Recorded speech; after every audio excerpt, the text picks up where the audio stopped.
Umeona? Haitambai, yote yanaenda shepu, yanaenda juu yote. Nyekundu na pera nyeupe. Sawa? Kwa hiyo sasa ipi ni nzuri kati ya nyekundu na nyeupe? Swali zuri. Yaani nyekundu na nyeupe zote ni nzuri, inategemea.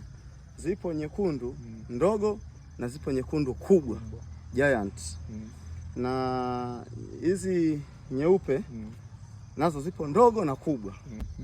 Cha kwanza mpira nyekundu hii kwanza huwa kama ina mtindo wa kutambaa.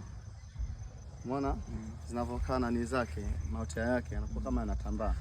Yanakuwa ni yanakwenda kwa hiyo. Lakini ukichukua pera afu pia majani yake ni madogo, sio makubwa kama pera nyeupe.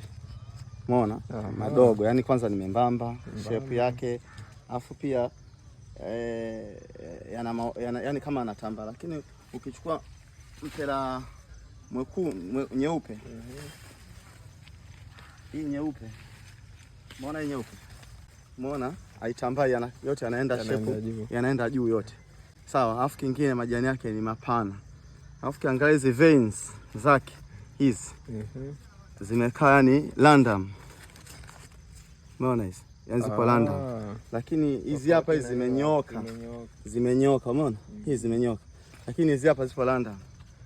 Utazijuaje? Ukiona jani lake dogo dogo nyekundu, nyeupe. Ukiona jani lake ni dogo dogo, lina umbo dogo dogo, basi pia na tunda lake ni pia dogo dogo. Ukiona jani lake ni pana pana, na tunda lake pia ni kubwa. Ni pana. Kwa sababu tunda huwa mara nyingi inakaa jirani na nini? Na jani. Sasa hili jani inaweza, kwa sababu hii inaweza ikafika ukubwa kama waembe. Ukubwa wake.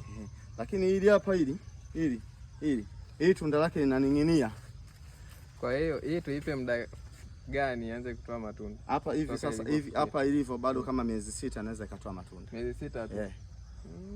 Miezi 6 mbele huko. Kwa hiyo yani maximum mwakani inaweza kutoa matunda. Okay.